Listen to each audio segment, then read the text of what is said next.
My business partner stole $50,000 from me. I just smiled when I heard whose company bought his.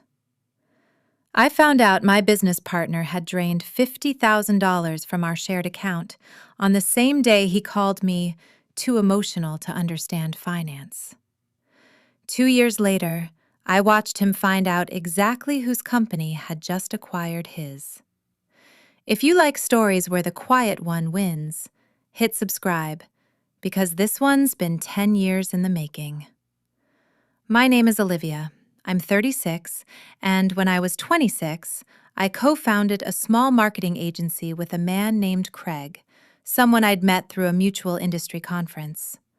My older cousin, Marcus, had built and sold 2 companies by the time he was 40, and he was the one who taught me everything I knew about contracts, equity splits, and reading a balance sheet properly. When I told him I was starting a business with Craig, a man I'd known for less than a year, Marcus asked one simple question. Whose name is on the bank account? I told him it would be both of ours. Joint access, full trust. Marcus just nodded slowly and said, "Get a lawyer before you get a wedding ring, Liv. Business partnerships end messier than marriages." I didn't listen. I thought I was being paranoid to even consider it. Craig was smart, magnetic, the kind of person who could walk into a room and have 3 new clients by the time he left. Our agency, Brightfield Marketing, started in his spare bedroom with 2 laptops and a shared dream of building something real. For the first 18 months, it felt like everything was falling into place. We landed a regional retail chain as a client, then a small tech startup, then a mid-sized law firm. By year 2, we had 4 employees and a real office downtown. Craig would bring me coffee in the mornings, stay late with me finalizing pitch decks, tell everyone who'd listen that I was the brains behind the operation.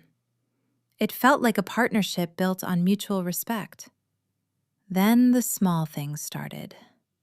Craig began making financial decisions without telling me. A new hire here, an equipment purchase there, always explaining it afterward as just moving fast so we don't lose momentum.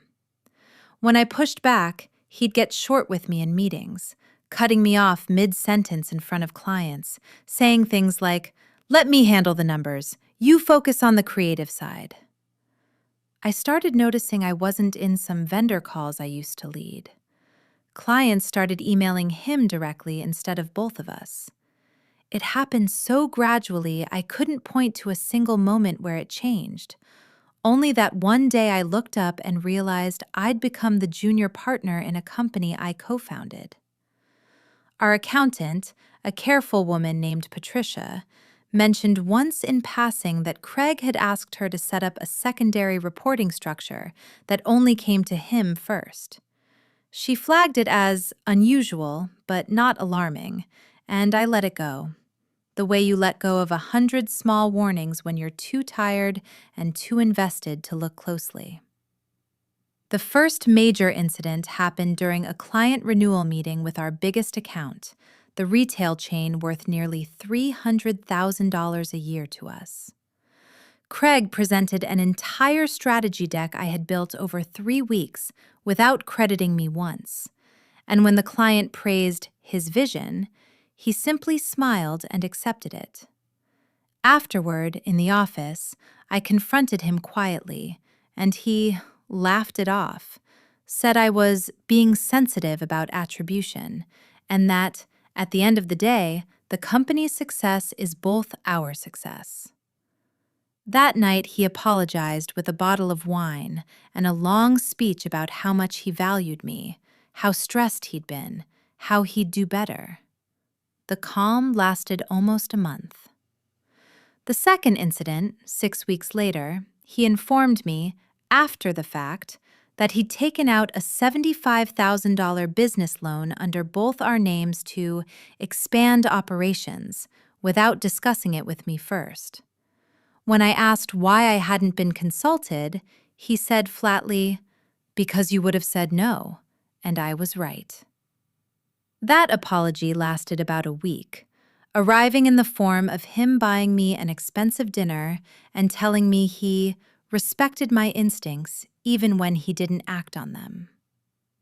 By the third incident, when I discovered he'd quietly changed our joint account's withdrawal permissions to require only one signature instead of two, the apology lasted less than a day.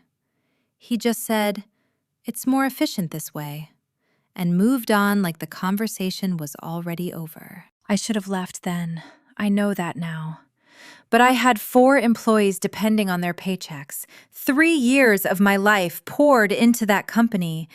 And a part of me still believed the man I started this with was still somewhere underneath the person he'd become. The ticking clock arrived on a Tuesday morning in March. Patricia called me, her voice tight and careful, and told me she needed to show me something in person before she processed the quarterly filings. I sat across from her in her small office, and she slid a printed statement across the desk.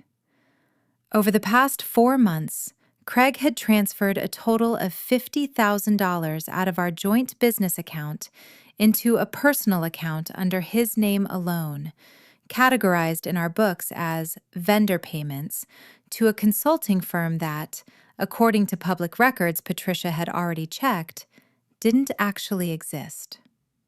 I sat there staring at the numbers, feeling something in my chest go completely, terrifyingly still. I called Marcus that same afternoon, my hands shaking so badly I had to set the phone down on the table just to dial. He didn't say, "I told you so." He just said, "Okay, send me everything you have right now and don't confront him yet." Marcus, who'd navigated 2 ugly business dissolutions of his own, spent the next several nights on the phone with me after his own kids went to bed, helping me understand exactly what leverage I actually had, walking me through corporate law basics, connecting me with a business litigation attorney he trusted completely. While we quietly built our case, I got closer to seeing exactly who Craig really was. I found a folder on the shared drive, accidentally left unprotected, containing what looked like a business plan for a new agency, his agency, apparently already in motion, along with a client list that included 3 of Brightfield's current accounts he'd been discreetly courting away for the past 2 months. He had been planning to walk out with our clients, our stolen funds, and leave me holding a company gutted from the inside.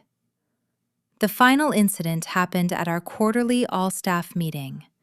In front of all 4 employees, Craig announced, without any prior discussion with me whatsoever, that he was restructuring leadership and that going forward, he'd be handling all client-facing decisions while I focused on internal operations.